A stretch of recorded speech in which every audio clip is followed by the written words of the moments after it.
मतगणना की तैयारी, किसकी होगी दिवाली? 2 नवंबर को आएंगे नतीजे। नतीजों को लेकर बैठकों का दौर। बीजेपी और कांग्रेस ने किया जीत का दावा। किसे मिलेगा जनता का साथ, किसे मिलेगी हार? मध्य प्रदेश में 4 सीटों पर हुए उपचुनाव की मतगणना 2 नवंबर को होगी। मतगणना के लिए उल्टी गिनती शुरू हो गई है। तो वहीं निर्वाचन आयोग ने जहां मतगणना की तैयारी पूरी कर ली है, तो वहीं प्रदेश के दोनों प्रमुख सियासी दल बीजेपी और कांग्रेस ने भी मतगणना को लेकर कमर कस ली है। मतगणना दल के साथ काउंटिंग पर नजर रखने के लिए दोनों ही दलों ने अपनी तैयारी की है। तो वहीं जीत के दावे भी हैं। भाग्य विधाता मतदाता के फैसले आने से पहले एक बार फिर दोनों ही दलों ने अपनी अपनी जीत के दावे किए हैं। इन चुनावों में भारतीय जनता पार्टी कई भ्रम तोड़ देगी। भारतीय जनता पार्टी के कार्यकर्ता ने बूथ पर, जमीन पर जो मेहनत की है, इसके आधार पर गरीबों के कल्याण के लिए माननीय प्रधानमंत्री जी के नेतृत्व में और माननीय मुख्यमंत्री जी के नेतृत्व में जो काम हुए हैं, उनके आधार पर और भारत के अंदर अपने इस नेतृत्व के ऊपर जो एक विश्वास जनता का है, इसके आधार पर मैं कहता हूं कि इस चुनाव में, एक लोकसभा और 3 विधानसभाओं के चुनाव में इतिहास बनेगा।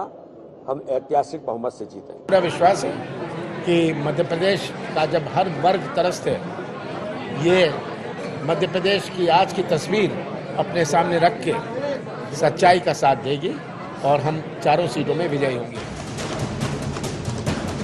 दावे जीत के हैं, उम्मीद जीत की है, लेकिन भाग्य विधाता मतदाता का फैसला परिणाम के रूप में क्या आता है और किसकी दिवाली मनती है और किसका दिवाला निकलता है, ये देखना दिलचस्प होने वाला है। Bureau report, IND 24।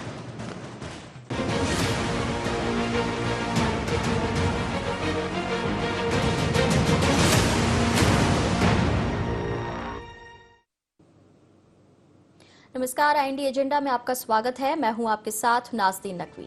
चर्चा विस्तार से करेंगे, लेकिन पहले नजर एजेंडा पॉइंट्स पर। उपचुनाव में किसे मिलेगा जनता का साथ, किसे मिलेगी हार?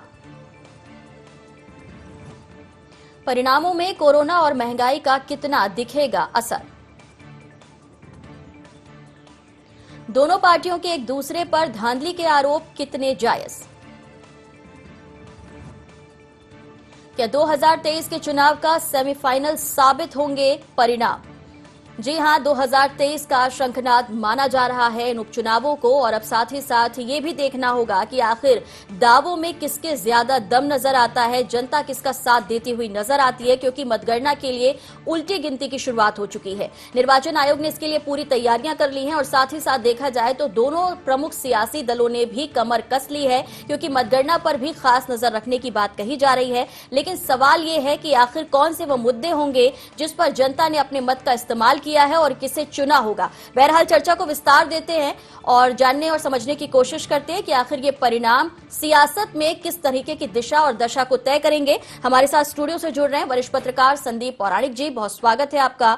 हमारे साथ पवन पटेल जुड़ रहे हैं, महासचिव हैं मध्य प्रदेश कांग्रेस के, और साथ ही ब्रजगोपाल लोया जी जुड़ रहे हैं, बीजेपी का पक्ष रखेंगे, बहुत स्वागत है। शुरुआत आपसे करना चाहूंगी संदीप सर, क्योंकि ये माना जा रहा है कि ये सत्ता के सेमीफाइनल जैसे हो गए ये उपचुनाव, और न सिर्फ एमपी में बल्कि अलग अलग राज्यों में जिस तरीके के उपचुनाव हुए हैं, 2023 को लेकर कांग्रेस की खासी मशक्कत कहें वापस लौटने की पटरी पर दिख रही है।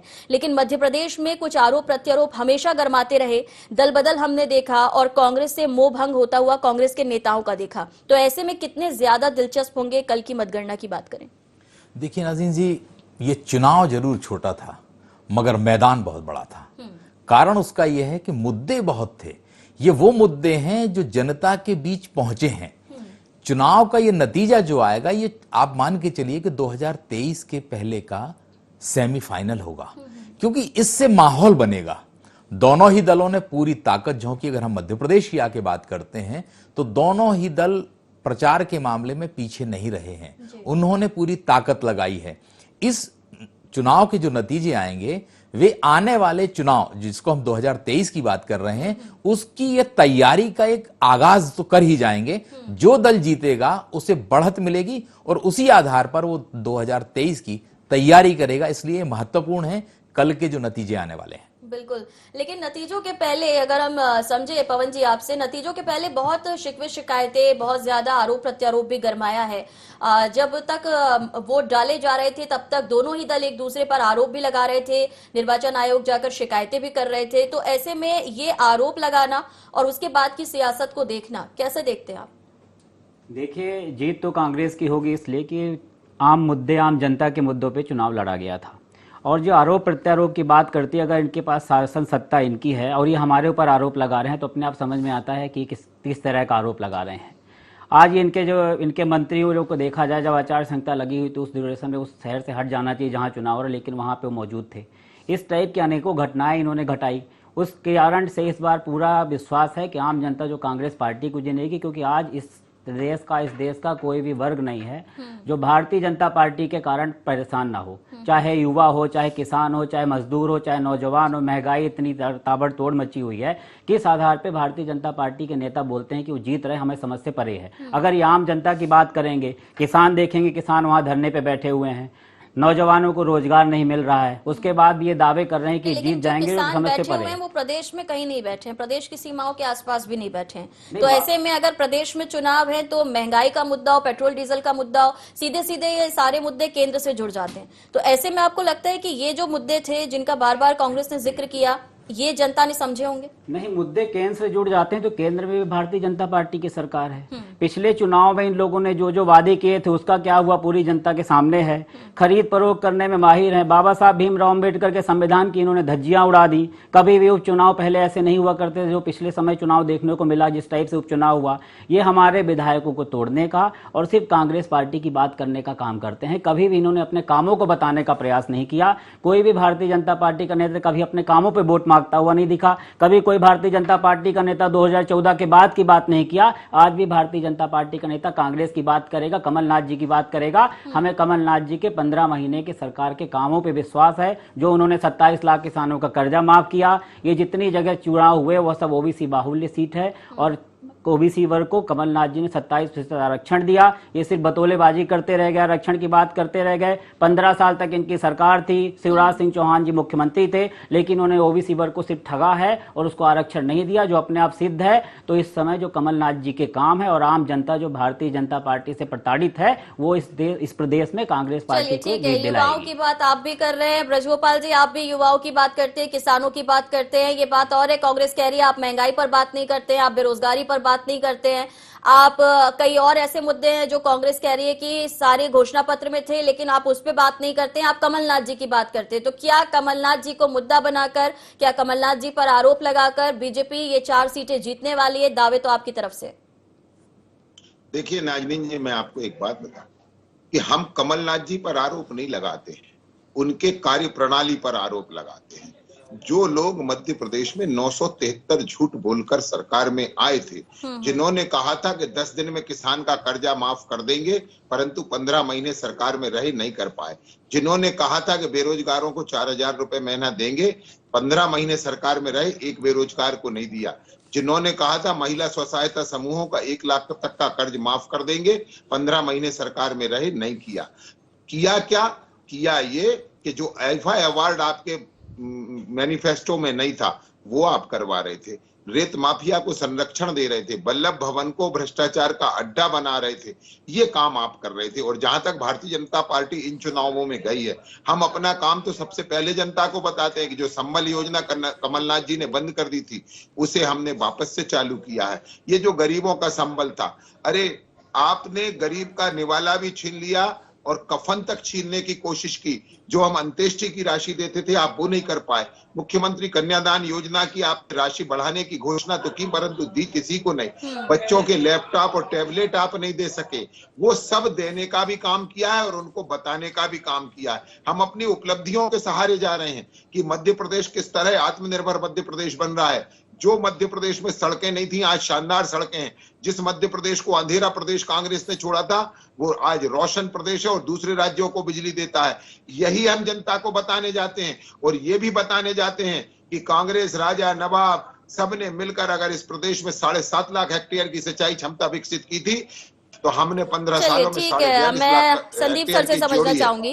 तो संदीप जी, अगर देखें ओवरऑल देखें तो उपलब्धियां जो हैं वो भी एक लंबे वक्त की हैं और आरोप प्रत्यारोप जो हैं वो भी एक लंबे वक्त के हैं। अगर बात की जाए बिजली की, सड़क की, पानी की, तो सरकार में आने के बाद ये जिम्मेदारी होती है। और आज के जिस तरीके से चुनाव लड़ने का तरीका बदला है, शायद मुद्दे भी बदले हैं। महंगाई जो है वो सीधे जनता से जुड़ती है, लेकिन उस पर न ज्यादा जनता ही आक्रोशित नजर आती है। कांग्रेस जरूर आती है, लेकिन बीजेपी ये संतुष्टि है कि जनता इससे ज्यादा इफेक्टेड नहीं दिख रही है। लेकिन अगर ये कहा जाए कि बिकाऊ टिकाऊ की बात हो, संबल की बात हो, ओबीसी वर्ग की बात हो, तो ये सिर्फ आपको लग रहा है कि ये जो मुद्दे हैं सिर्फ सियासत में जो लोग हैं उन तक ही सीमित है, जनता से नहीं जुड़ते ये मुद्दे?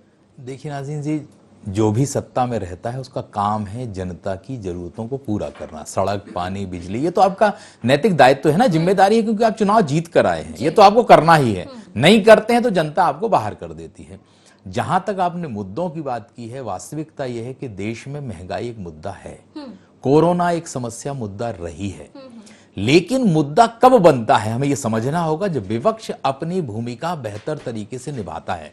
हम याद कर लें कि जब बीजेपी विपक्ष में हुआ करती थी और कांग्रेस के कार्यकाल में पेट्रोल पे 1 रुपए बढ़ता था, तो जनता का भाव तो रहता है, महंगाई से जनता पीड़ित थी, बात सही है, लेकिन वो खुद अपनी आवाज नहीं बुलंद कर सकते। बिल्कुल खुद नहीं कर सकते, इसको विपक्ष को आगे आना पड़ेगा। हम ये कहते हैं कि आग तो जल रही है, उसे और तेज करने के लिए आपको कपूर डालना होगा, घी डालना होगा। तो विपक्ष की जो भूमिका है वो कई बार सवालों के घेरे में आ जाती है, और यही स्थिति वर्तमान में मुझे लग रहा है कि जनता महंगाई से आहत है, परेशान है, दीगर चीजों से, लेकिन उनकी बात को उठाएगा कौन?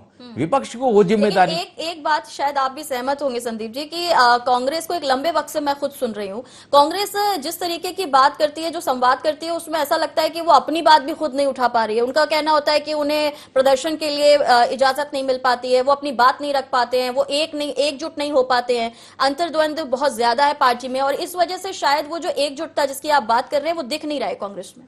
देखिए, कांग्रेस में एक चीज तो हमें मानना चाहिए कि कमलनाथ जब प्रदेश के अध्यक्ष बने उससे पहले कांग्रेस पूरी तरह बिखरी हुई थी।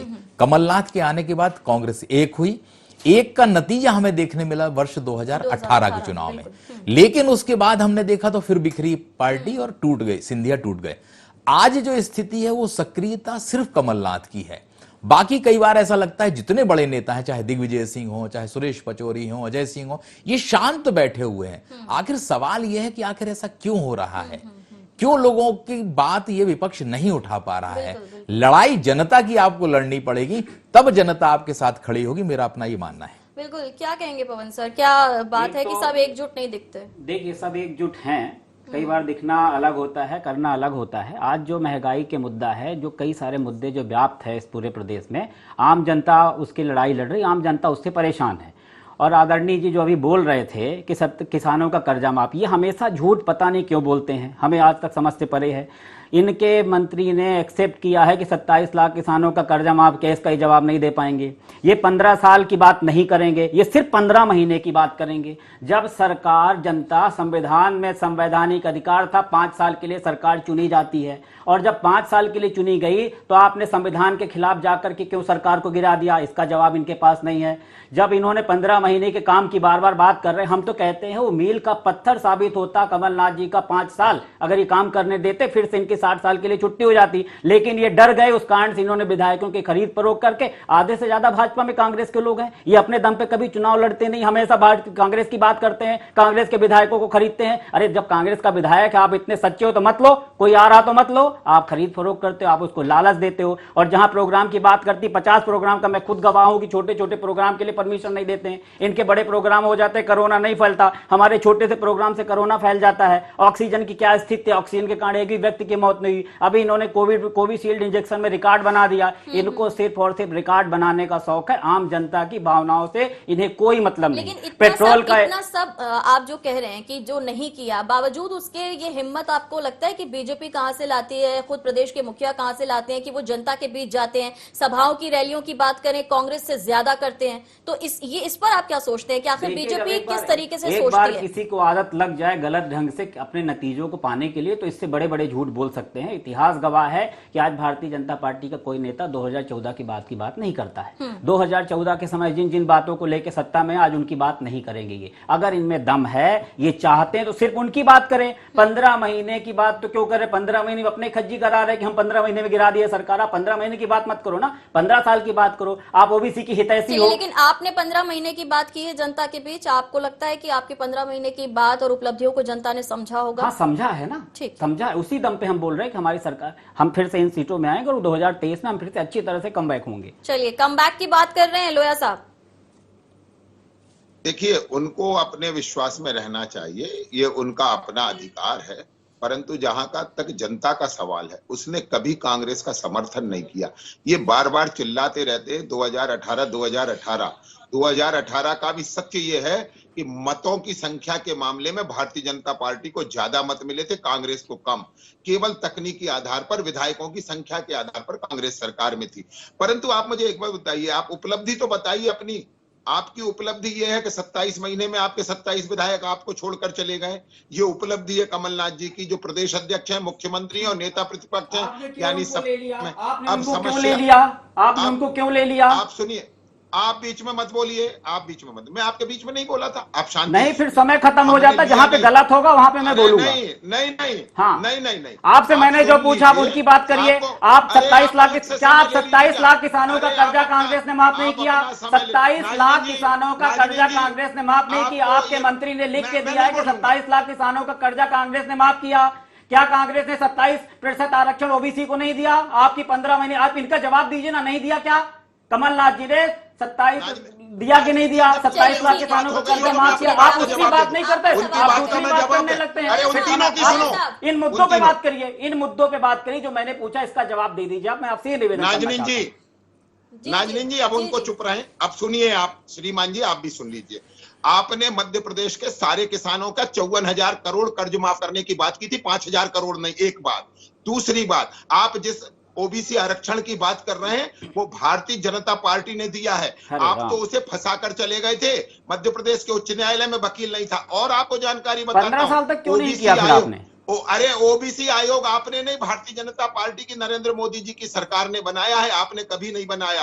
आपने तो उसे हमेशा लंबित आपके प्रश्नों का जवाब दे रहा हूं। तीसरी बात, क्या आप ये कहकर सरकार में आए थे कि हम 5,000 करोड़ के कर्ज माफ करेंगे? 5 साल के लिए आए थे महोदय, 5 साल के लिए आए थे, 5 साल के लिए आए थे, 15 महीने के लिए नहीं आए थे। अरे तो महोदय, आपसे अपना कुनबा नहीं संभला, वो प्रश्न कमलनाथ जी से पूछिए। तो आप संभाल रहे हो, आप संभाल रहे हो, आप भाजपा का नाम बदल दो, कांग्रेस रख दो, फिर जब इतना नहीं संभल रहा तो। उन्होंने सिंधिया जी को चुनौती दी थी, उन्होंने स्वीकार करी। वो कह रहे थे आप सड़क पर आ जाओ, सरकार सड़क पर आ गई। कमलनाथ जी को लेके आए थे, क्या पूरा कर दिया उनको? आप तो ये बताइए ना कि आप किन मुद्दों को लेकर आए थे। जब आप कहते हैं कि 15 महीने कम थे, तो हमने तो अपने जो घोषणा पत्र में था वो सारा कुछ लागू किया है इन 18 महीनों में। संबल योजना वापस जवाब बनता है संदीप सर से। संदीप जी, वैसे तो जाहिर है कि जो पार्टियां आती हैं अपना घोषणा पत्र लेकर 5 साल भी उसके लिए कंप्लीट नहीं होते, शायद और वक्त भी लगना चाहिए या लगता है। लेकिन क्या वाकई जिस तरीके से एक दूसरे पर आरोप है, कमलनाथ जी की 973 घोषणाओं की बात होती है, तो वहीं शिवराज जी पर भी सवाल उठते हैं, सरकार पर सवाल उठते हैं। और न सिर्फ ये, बल्कि एक लंबा, क्योंकि समय सरकार में गया है बीजेपी का, तो तमाम घोषणा पत्र के वादों और उस पर बात होती है। तो आपको क्या लगता है कि किसानों की बात हो, नौजवानों की बात हो, प्रदेश को आत्मनिर्भर करने की बात हो, जितना काम हो रहा है, क्या उसमें अभी और काम करने की जरूरत है? नाज़रीन जी, चुनाव जब होते हैं तो घोषणा पत्र उस आधार पर नहीं बनाते हम कि 5 साल में क्या कर पाएंगे। वो तो जनता को लुभाने के लिए घोषणाएं होती हैं। लेकिन जहां तक आपने बात कही, कोई भी सरकार रहे, जनता की जो अपेक्षाएं होती हैं और उस राज्य की जरूरत होती हैं, उसके लिए उसका रोड मैप या उसकी रफ्तार कहीं ना कहीं धीमी नजर आती है। वाकई में हमारा प्रदेश आज 66वां दिवस मना रहा है, स्थापना दिवस मना रहा है। क्या वाकई में हम 66 साल में उस जगह पहुंच पाए जहां जनता की समस्याएं खत्म हो, जहां उसे विकास का नजरिया नजर आए, तो सवाल यह है कि ये रफ्तार और तेज करनी पड़ेगी। राजनीतिक दल जो वादे करते हैं उन्हें तेजी से पूरा करना होगा, तब जनता संतुष्ट हो पाएगी और सुखी हो पाएगी। मुझे ऐसा बिल्कुल। पवन जी, देखिए आपने अभी सिंधिया जी का जिक्र किया, आप कह रहे हैं कि जब वो पार्टी छोड़कर गए और जिन बातों की वजह से गए, क्या वो काम कर पा रहे हैं, लेकिन क्या कांग्रेस वो काम वो नहीं कर पा रहे, इस बात को जनता को समझा पा रही है? नहीं, जनता को हम जितना हमारा प्रयास हो रहा है, हम अपने प्रयास ढंग से अपने ढंग से लगे हुए, हमारे पूरे पदाधिकारी कार्यकर्ता लोग लगे, बड़े बड़े नेता लोग लगे हुए हैं, उसको समझाने का प्रयास कर रहे हैं। और आज जो हालात बने हुए हैं वो हमें समझाने की जरूरत नहीं, जनता स्वयं अपने आप समझ रही है। इनके मंत्री को देखा जयगांव चुनाव में, जिस तरह वो महिला के साथ इनके बाल के साथ अटकेलियां कर रहे थे, उनके वहां हाथ रख के बात कर रहे थे, ये तो इनका चरित्र है ये। और इसके दम पे भी बोलते हम जीत जाएंगे, महंगाई अपने चरम स्तर पे फिर भी बोलते हम जीत जाएंगे, पेट्रोल और डीजल इतना महंगा फिर भी हम जीत जाएंगे। तो जब तानाशाही पे कोई उतर जाए, सत्ता का दुरुपयोग करे, तो उससे कोई भी नहीं हार सकता, कुछ भी कर सकते हैं। जो बोल रहे हैं टेक्निकल, अरे हम कहते हैं कुछ भी, अगर आपको दम था तो आप 5 साल काम कर लेने देते कमलनाथ जी को। रोज आप कर्जा ले लेते हो, रोज बड़ी बड़ी बातें करते हो, घोषणाएं करते हो, होता कुछ नहीं है। तो इनकी कथनी और करनी को जनता समझ चुकी है, और कांग्रेस से ज्यादा ही जनता। क्या लगता है पवन जी, क्या लगता है आपको? देखिए सियासत अभी नई तो है नहीं, लंबे वक्त से चली आ रही है, लेकिन सियासत का क्या पैटर्न बदलने की जो कोशिश कमलनाथ जी ने की थी, भले वो अच्छी थी, मैनेजमेंट के साथ करने की कोशिश की थी। उन्होंने कहा कि मैं झूठ नहीं बोलूंगा, जितना कर पाऊंगा उतना ही करूंगा। उन्होंने वल्लभ भवन से बैठकर फाइल अरेंज करने का काम किया, जनता के बीच में नहीं गए। आपकी पार्टी के जो लोग आपको छोड़कर चले गए, उनको ये आहत थे कि वो बात नहीं करते थे। तो ये सारी चीजें, ये जो सिनेरियो बदलने की जो कोशिश की थी, आपको लगता है कि वो चल नहीं पाया? नहीं, देखिए सिनेरियो बदलने की कोशिश इसलिए थी, कमलनाथ जी ने विश्वास किया था, बतौलेबाजी करने के बजाय काम करने पे विश्वास किया था। इसलिए वो विशेषज्ञों से सबसे राय मशवरा करके कि इस देश को जो ये तो जब देखो तब कर्जा ले लेते हैं, तो उन्होंने सोचा कि आम जनता को कैसे। नई बात नहीं है ना, भूपेश जी भी तो ले रहे हैं, छत्तीसगढ़ में कर्जा तो लेना ही पड़ रहा है ना। ठीक है, लेना पड़ता है। एमपी के लिए क्यों ऐसा बाध्यता थी कि नहीं लेंगे? बोल रहे हैं कि हमने एमपी में इतना डेवलपमेंट किया, 15 महीने वर्सेस 15 साल की बात करते हैं। इसलिए मैं बोल रहा हूँ कि जो ये कर रहे हैं, कर्जा ले रहे हैं। जब गैस के दाम बढ़ते थे, पेट्रोल के दाम बढ़ते तो स्मृति ईरानी भी याद आ जाता था, तब इनको दिक्कत थी, तब हमारा बोलते थे हमारा उसमें बस नहीं है। तो यही हम बोल रहे हैं कि 21,800 करोड़ का कर्ज लेने वाले। चलिए ठीक है, बहुत ज्यादा महत्वपूर्ण है ये 4 सीटों के जो उपचुनाव हैं लोया साहब, और कांग्रेस जो है वो बीती बातों को सामने ला रही है और लगातार जनता से जुड़ने की, जैसा कि पवन जी कह रहे हैं कि कोशिश हमने की है, भले हमें मौका नहीं दिया गया, लेकिन अपने स्तर पर कांग्रेस ने सारा प्रयास किया है। क्या लगता है आपको, क्या सरकार में रहते हुए महंगाई बेरोजगारी पर अगर राहत देने में देर हो रही है या फिर महंगाई बढ़ रही है, इसका उल्टा असर, नकारात्मक असर आपको लगता है कि हो सकता है? देर नहीं हो रही है। जैसे ही कोरोना काल समाप्त होने की ओर अग्रसर हुआ, मध्य प्रदेश की सरकार ने तेज गति से काम किया, अर्थव्यवस्था को दुरुस्त किया, लोगों को रोजगार देना चालू किया, और अगस्त में रोजगार की दर 20.1% बढ़ी थी और जीडीपी की ग्रोथ भी वही थी। देखिए नाजनीन जी, जितना बेहतर प्रबंधन भारत में हुआ और मध्य प्रदेश में हुआ, कहीं नहीं हुआ है। जरा ये महाराष्ट्र की चर्चा कर लें, राजस्थान की चर्चा कर लें, छत्तीसगढ़ की चर्चा कर लें। केवल बातें करने से काम नहीं चलता, ये केवल मुंह चलाते हैं, वो भी टीवी पर, फेसबुक पर और ट्विटर पर, और उसके बाद उड़ जाते हैं चिड़िया की तरह। पूरे महारत, पूरे विश्व में महारत हासिल होगी आपके नेताओं को। लोगों को, हम तो काम करते हैं तो अपने काम की चर्चा करने जाते हैं। महंगाई दिख रही, पेट्रोल का रेट और दाम, तेल के दाम दिख रहे हैं, बेरोजगारी दिख रही है, सब दिख रहा है, जितना काम आपके दिख रहे हैं। आपको चुनौती देता हूँ, आपको चुनौती है। अरे हमको चुनौती मत दीजिए, इस प्रदेश की जनता को राहत दीजिए। आप सरकार में हैं, 15 महीने का रोना रोने के बजाय आप काम करिए कुछ। मुझे एक काम बता दीजिए, एक काम 21,800 करोड़ का कर्ज लेने वाले कमलनाथ जी की 15 महीने की सरकार का एक काम उपलब्धि आप नहीं बता पा रहे हैं। आज वो सब अपेक्षाएं, जो घोषणाएं आपने की थी, वो हम पूरी करें। बार बोलो, जोर से बोलो, मैं बताता जा रहा हूँ, उसको आप बोले एक काम नहीं बता पा रहे हैं। हम बता रहे हैं कि 27 लाख, आपने बोला कर्जा माफ नहीं किया, मैं बोल रहा हूँ 27 लाख किसानों का कर्जा माफ हुआ है, आपके मंत्री ने एक्सेप्ट किया, आप इसको बोलिए। अरे क्या 27 लाख किसानों का कर्जा माफ किया? आपके मंत्री कमल पटेल गलत थे? आपके मंत्री कमल पटेल गलत थे क्या? आपके मंत्री कमल पटेल ने झूठ बोला क्या कि 27 लाख किसानों का कर्जा माफ हुआ है कि नहीं? आप इसका जवाब दीजिए। 27% आरक्षण ओबीसी को कांग्रेस पार्टी ने दिया कि नहीं, इसका जवाब दीजिए। नहीं देता। फिर आपसे कह रहा हूं, 1200 रुपए के कर्ज माफ हो गए, 5000 के कर्ज माफ हो गए। इससे काम नहीं चलेगा। वादा 2 लाख तक के कर्ज का अरे था, अभी आपकी और 3 वादा 10 पंचवर्षीय दिन का पहले था। की योजनाएं अरे अभी 10 किया दिन नहीं, का- आपने 15 अरे महीने 10 की दिन बात का कर था। रहे हो। वक्त हमने तो- घटता जा रहा है। लोया हमने- साहब ठीक है, अब नतीजों पे ही बात करेंगे। अब फिलहाल इस चर्चा को विराम देना जरूरी हो गया है। लेकिन संदीप सर, कितना ज्यादा आपको लग रहा है कि असर छोड़ने वाले न सिर्फ 23 पर बल्कि 24 की तैयारी भी दिख रही है? देखिए, ये 4 जरूर चुनाव हैं, लेकिन इनका असर बड़ा दूरगामी होने वाला है। मध्य प्रदेश में आने वाले समय में नगरीय निकाय के चुनाव है, पंचायत चुनाव है, फिर 2023 के चुनाव है। ये एक मोमेंटम होता है ना, कई बार हमें उत्साह पैदा कर देता है। ये 4 चुनाव की जीत जिस दल की होगी उसे अंदर से एक उत्साहित करेगी और उसकी वो तैयारी बेहतर कर पाएगा, क्योंकि उसके कार्यकर्ता में, पार्टी में, नेताओं में एक उत्साह होगा और उसके आधार पर वो आगे बढ़ेगा, मुझे ऐसा लगता है। चलिए, तीनों का बहुत शुक्रिया चर्चा में जुड़ने के लिए। लेकिन अब देखना होगा कि किसकी दिवाली होगी और किसका दिवाला निकलेगा। हालांकि दोनों तरफ से तैयारियां जोर शोर से की गई थी, लेकिन अब परिणाम तय करेंगे कि किसके नंबर ज्यादा अच्छे आते हैं। फिलहाल इतना ही, दीजिए इजाजत, नमस्कार।